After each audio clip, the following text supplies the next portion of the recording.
তারতিব মানে ধারাবাহিক ভাবে তার কোনো নামাজ কাজা হয় নাই। জীবনের যৌবনের পর থেকে মৃত্যু পর্যন্ত এক ওয়াক্ত নামাজও কাজা হয় নাই, তাকবীরে উলা ছুটে নাই।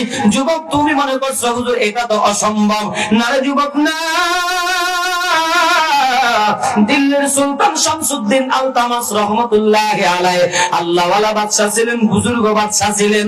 একদিন একটা জানাজার মধ্যে যে শরীক হয়েছেন, হঠাৎ করে দেখে জানাজার লাশের উপরে একটা চিরকুট লেখা, একটা কাগজ লেখা। কাগজটা নিয়ে বাদশা দেখতেছেন, কাগজের মধ্যে লেখা এলাকার মানুষদেরকে ওই যুবক ওসিয়ত করে গেছে, এমন ইমাম আমার ইমামতি করবে জানাজার ইমামতি যে জীবনে এক ওয়াক্ত নামাজ কাজা করে হয়।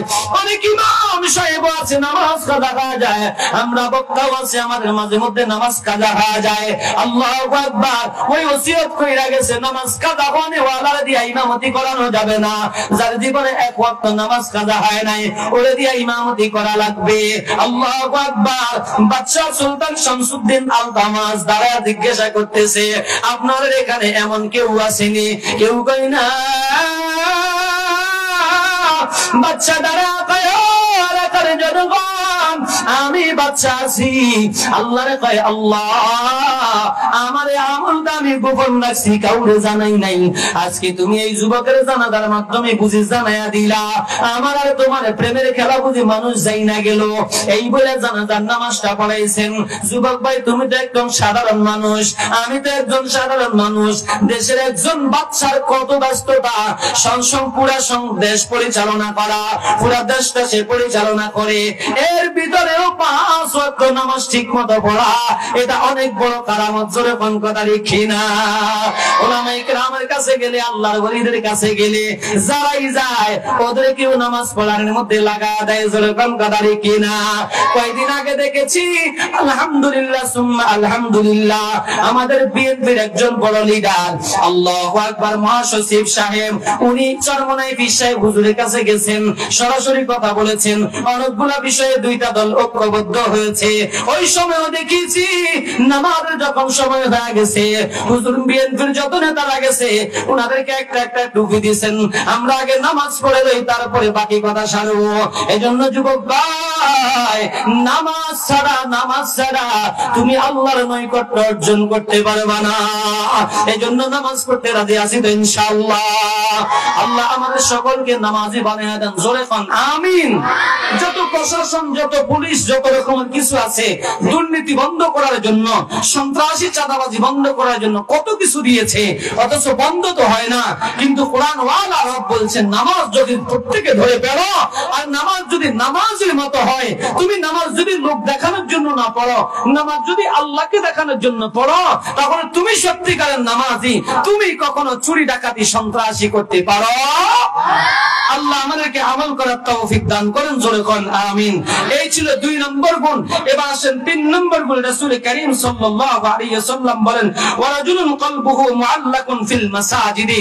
3 নম্বর গুণে গুণান্বিত ব্যক্তি হলো ওইটা যার কলবটা 24 ঘন্টা মসজিদের সাথে সম্পর্ক রাখে। 24 ঘন্টা সম্পর্ক বলে 24 ঘন্টা যদি মসজিদের সাথে সম্পর্ক রাখে, এই খানা খাইবে কখন, চাকরি করবে কখন, সংসার চালাইবে কখন।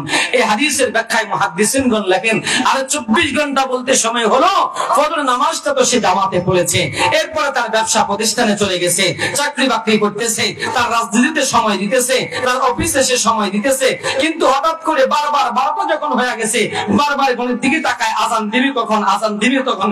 মিটিংয়ের মাঝখান দিয়েও সে চিন্তা করে এই আজান দিয়া ফেলছে, আর বেশি সময় নাই, আর 2 জন বক্তব্য দিবা, তারপরে আমরা নামাজের বিরতি দিব। এইভাবে তার মসজিদের সাথে একটা সম্পর্ক।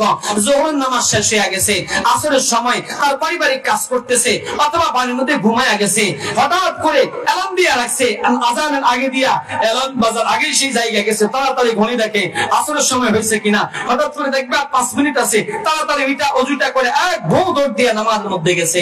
আসর নামাজ পড়ার পরে দোকানে গেছে, ব্যবসা বাণিজ্য আছে, অথবা বিভিন্ন বন্ধু বান্ধব আছে, আড্ডা দিতেছে, বারবার ঘড়ির দিকে তাকায়, বারবার ঘড়ির দিকে তাকায়, মাগরিবের সময়টা কখন হবে, আজানটা সময় হবে। বন্ধু কয় চল আমরা ব্রিজে যাবো, একটু আড্ডা দিব। কোন নামাজের সময় আর 5 মিনিট আছে, যাওয়া যাবে না, নামাজটা পড়ে তার যাবো। এজন্য আল্লাহ রাসূল কয় মুআল্লাকু কলবুহু ফিল মাসাজিদ, তার কলবটা মসজিদের সাথে সম্পর্ক রাখে। কলবুহু মুআল্লাকুন ফিল মাসাজিদি, তার কলবটা মসজিদের সাথে সম্পর্ক রাখে। সে আছে বাহিরে, কলবটা মসজিদের সাথে সম্পর্ক। এরপরে মাগরিবের পরে দুই বন্ধু যে ব্রিজের উপরে পুচকা খায়, জালমুড়ি খায়, আর সে গণিত দিকে তাকায় আসার আজানটা কখন হবে। যখন দেখে আজানের সময় হয়ে গেছে, বন্ধু কয় চল এবার একটু আজাদনগর যাবো, সোনাপুর যাবো। কয় না, এখন আর সময় নাই, নামাজের সময় হয়ে গেছে, আগে নামাজ পড়বো। নামাজ পড়ার পরে এবার সে অন্য কাজে যায়। এরপরে রাত্রে ঘুমাইছে কয়েকবার, 1টা বাজে একবার সে জায়গা গেছে, না জানি আজান দিয়ে দিছে, না এখনো সময় আছে, আবার ঘুমায়। 4টা বাজে আবার উঠে গেছে, না জানি আজান দিয়ে দিছে, ও মা না এখনো সময় আছে, এবার আবার ঘুমায়। আবার বউরে কয় আজান দিলে আমার একটু চালাই দিও। এই যে ঘুমের ভিতরে থাকিয়াও তার কলবটা মসজিদের সাথে সম্পর্ক আছে না নাই? আল্লাহ রাসূল সাল্লাল্লাহু আলাইহি সাল্লাম বলেন ওয়ারাজুলুন কলবুহু মুআল্লাকুন ফিল মাসাজিদ, এমন ব্যক্তি 3 নাম্বার গুণে গুণান্বিত যার কলবটা 24 ঘন্টা মসজিদের সাথে লাগা থাকে। রাসূল বলেন আমার এই উম্মতকে আমার রব ময়দানে মাশরে আরশে আযীমের নিচে ছায়া দান করবে। এজন্য যুবক তুমি চিন্তা করো তুমি কোন কাতারে আছো।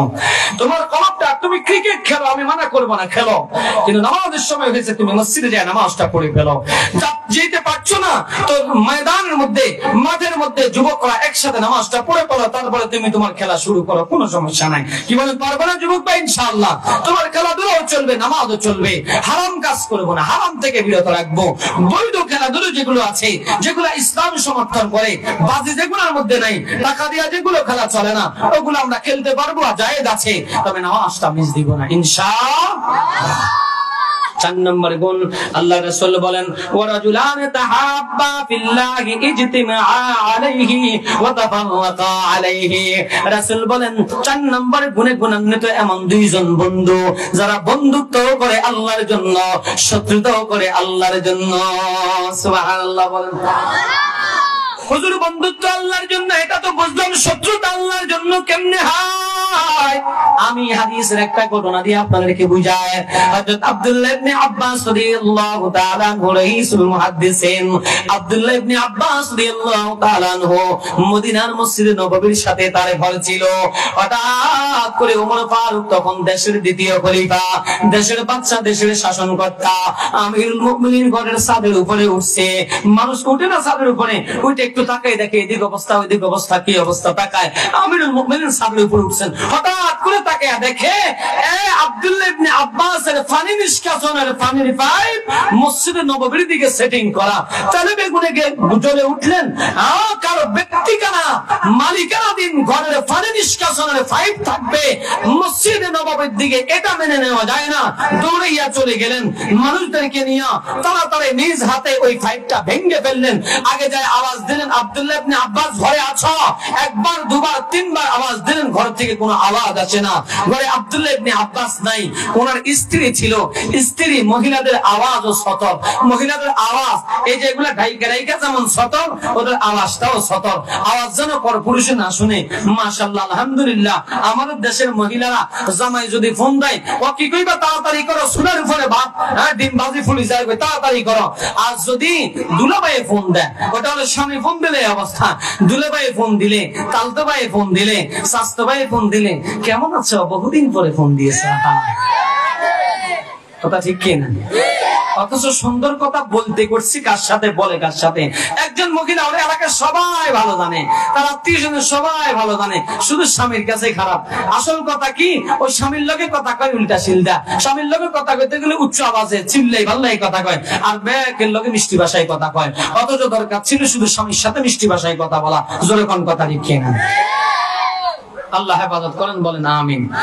আব্দুল্লাহ ইবনে আব্বাসের স্ত্রী ঘরে ছিল, উনি একটা তু শব্দ করেন নাই, একটা তু শব্দ করেন নাই, উনি স্পষ্ট চুপ করে বসে আছেন।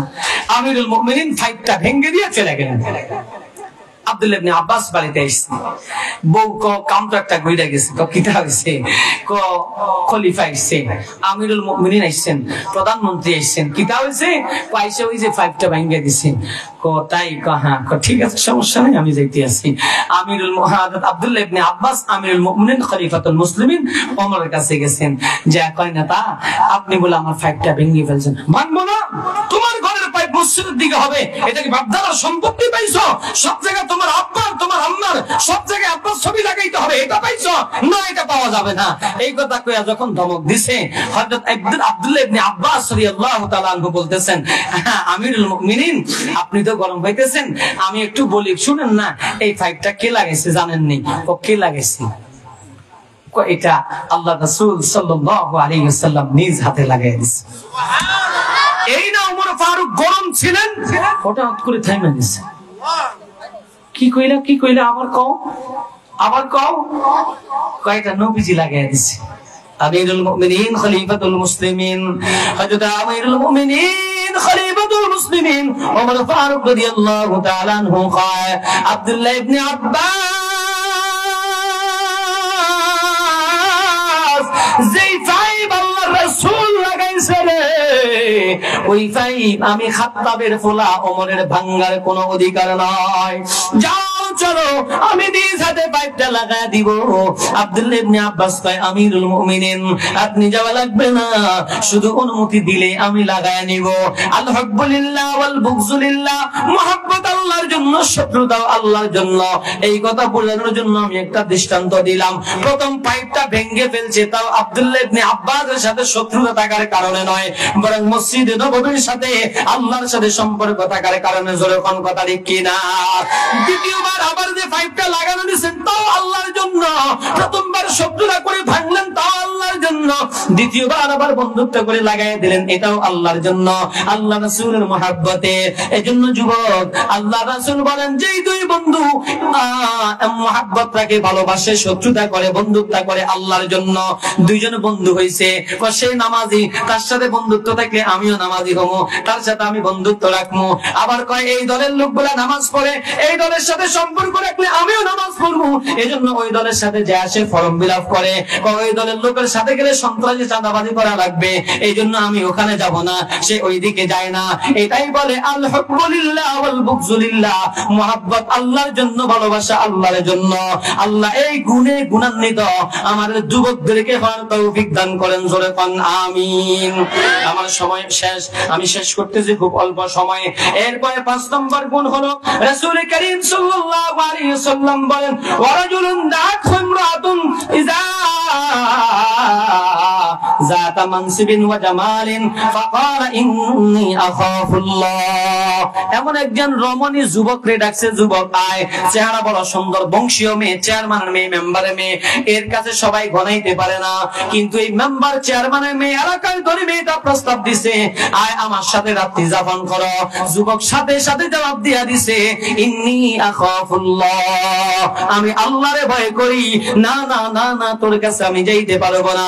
ইউসুফ আলাইহিস সালামকে যখন জুলাইখা আজিজ মিশরের স্ত্রী জুলাইখা ডাক দিছে, ইউসুফ আয় আমার সাথে অপকর্ম করো। ইউসুফ কয় না, আমি আল্লাহকে ভয় করি। জুলাইখা কয় না, তুই আমার সাথে আসতেই হবে। জোর করে ঘরের মধ্যে ঢুকায়া 7টা দরজা সবগুলো তালা বন্ধ কইরা দিছে। ইউসুফ আলাইহিস সালাম অপারগ, কি করবে, কলিজার মধ্যে কথা চলে আসছে, তোমার কাজ হলো চেষ্টা করা, আসাইউ মিন্নি ওয়াল ইতমামু মিনাল্লাহ, চেষ্টা তোমার পক্ষ থেকে পূরণ করার মালিক আল্লাহ। এই বলে চোখ বন্ধ করে যখন দৌড় দিছে, টাস টাস করে সবগুলো দরজা খুলে দিছেন একজন, তিনি কে? এজন্য যুবক, গুনার থেকে নিজেকে বাঁচায় রাখবা। এই শব্দটার উপরে যদি আমি বিস্তারিত বলতে যাই 1 ঘন্টা সময় লাগবে, সময় আর নাই, এই জন্য আর বলতে পারলাম না। আল্লাহ আমাদেরকে আমল করার তৌফিক দান করেন। জোরে কোন আমিন। এরপরে ছয় নম্বর গুণে গুণান্বিত মানুষের ব্যাপারে আল্লাহ রাসূল বলেন ওয়ারাজুলুন তাসাদদাকা বিসাদাকাতিন ফাআখফা হাত্তা ইয়ালামা ইয়ামিনুহু মা তুনফাকু শিমালুহু। এমন লোক এইভাবে দান করে, তার ডান হাতে দান করলে বাম হাত টের পায় না, বাম হাতটা দান করলে ডান হাত টের পায় না। অর্থাৎ সে যে দান করে কারো কাছে বইলা বেড়ায় না। মাহফিল ময়দানে হয়তো যদি চায় সবার সামনে বলে, এটা আরেকজনকে উদ্বুদ্ধ করার জন্য, এটা দেখানোর জন্য নয়। এখানে আবার দুই প্রকার মানুষ আছে, যারা দেখানোর জন্য লেখায়, এরা পরবর্তীতে 1 টাকাও দেয় না। আর যারা মানুষদেরকে উদ্বুদ্ধ করার জন্য লেখায়, এরা ঠিক মতো টাকাগুলো আস্তে আস্তে দিয়ে দেয়। জোরে কোন কথা ঠিক কিনা? আর এক প্রকারের মানুষ হলো বাস্তবেই সে গোপনে দেয়, নাম বলতে চায় না, গোপনে গোপনে দেয়। আল্লাহ রাসূল বলেন এই 6 নম্বর গুণে গুণান্বিত ব্যক্তিকেও আল্লাহ আরশে আজিমের নিচে ছায়া দান করবেন। 7 নম্বর ওয়ারাজুলুন যাকারাল্লাহু খালিয়ান ফাফাযাত আইনা। 7 নম্বর গুণে গুণান্বিত মানুষ হলো কোন এমন বান্দা যখন একাকী নীরবে নিবৃত হয়ে যায়, আল্লাহর জিকির করে, তখন তার চোখগুলো আল্লাহর জন্য কাঁদে। আল্লাহ 7 গুণে আমাদেরকে গুণান্বিত হওয়ার তৌফিক দান করেন। জোরে কোন আমিন। আমি শেষ করতেছি, শুনেন। 6 নম্বর গুণ হলো যারা আল্লাহর রাস্তায় দান করে, ডান হাতে দান করে, বাম হাত দান করে না, বাম হাত তার পায় না। এই গুণে গুণান্বিত মানুষগুলোকে আরশে আজিমে ছায়া দিবেন কে? আকে জোরে কোন আল্লাহ ছায়া দিবেন। কঠিন এই মুহূর্তে আমার মালিকের আরশে আজিমের নিচে ছায়া পাওয়ার জন্য এর চাইতে উত্তম আরো কতগুলো মাধ্যম হতে পারে, তবে এটা সবচেয়ে বড় সহজ মাধ্যম। যুবক ভাই, এই গুচ্ছগ্রাম মাদ্রাসা আমার মাদ্রাসা, তোমার মাদ্রাসা, এই গুচ্ছগ্রাম মাদ্রাসা, এই এলাকার মাদ্রাসা, দিন এই গুচ্ছগ্রাম মাদ্রাসাকে নিয়ে আমরা কথা বলি। আপনারা তো হয়তো জানেন না, আমরা কয়েক মাদ্রাসার বড় হুজুর যদি একসাথ হই, কয়েক মাদ্রাসার হুজুররা যদি একসাথ হয়, তো এক এক মাদ্রাসা নিয়ে গবেষণা চলে। রাজনীতিক একসাথ হইলে বিভিন্ন রাজনৈতিক দল নিয়ে গবেষণা চলে। টেইলার একসাথ হইলে বিভিন্ন টেইলারি দোকান নিয়ে গবেষণা চলে। মুদি দোকানদার একসাথ হইলে মুদিমাল নিয়ে গবেষণা করে। হুজুররা একসাথে হইলে মাদ্রাসা মসজিদ নিয়ে গবেষণা করে। এই গুচ্ছগ্রাম মাদ্রাসা নিয়ে অনেক আলোচনা হয় যে এত অল্প পরিসরে মাদ্রাসা এত আগে আগেছে, কি পরিমাণ দালান কোঠা উঠে গেছে। সবচেয়ে বড় কথা হলো আশেপাশের যত মাদ্রাসা আছে, পুরো মাদ্রাসায় এই গুচ্ছগ্রাম মাদ্রাসার মতো ছাত্র নাই। জোরে বলেন আলহামদুলিল্লাহ। এত বেশি ছাত্র কোথাও নাই। মিয়া আপনাকে ইসমাইল সাহেব মানুষ বেশি চিনে না, আমারও বেশি চিনে, আমার বেশি চিনে। কারণ আমি 10 জায়গায় যাই হাও খাওয়ার জন্য, আল্লাহর রাস্তায় খাই, এই জন্য আমার সবাই চিনে। কিন্তু ইসমাইল সাহেব তো সব জায়গায় যায় না, ওনাকে হয়তো সবাই চিনে না। আমি বেশি চিনি হিসাবে আমার মাদ্রাসায় সবাই তো নিয়ে ছাত্রগুলো দেওয়ার কথা ছিল, দেয় না। এখানে দেয়, কারণ এই মাদ্রাসার প্রতি মানুষের একটা আন্তরিকতা আছে, মায়া মহাব্বত আছে, শিক্ষার একটা মান আছে, গুণগত পরিবেশ আছে। ইসমাইল সাহেবের মধ্যে তাকওয়া আছে, আল্লাহর ভয় আছে, আলহামদুলিল্লাহ। এই জন্য প্রতিষ্ঠাতা পরিচালক